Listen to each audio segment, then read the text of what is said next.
Sports are beginning while cases of coronavirus are rapidly rising in Ohio. Local 12's Christian Hauser shows us how the season may look in the midst of a pandemic in our ongoing series, Athletes at Risk. High school sports played all fall. So the blessing of fall sports has been everything is outdoors, everything can be spaced pretty much. That doesn't look right, does it? Now comes the puzzle of winter sports, which have a 300-person spectator limit or 15% of the total seating capacity.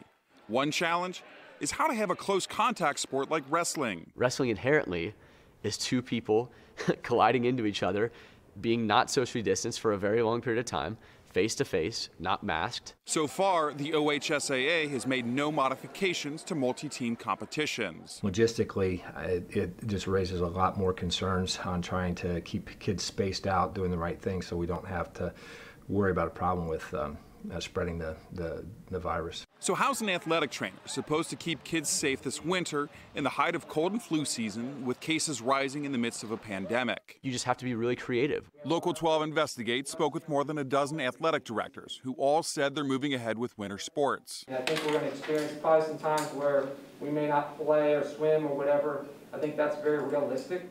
Besides COVID, athletic directors are really concerned about adding cold and flu season to the pandemic and how those symptoms may seem like the coronavirus. Very difficult, and there are some different symptoms that you can have with coronavirus, but that's usually in the individuals that are very sick. Winter sports typically have a smaller roster and are in a more confined space.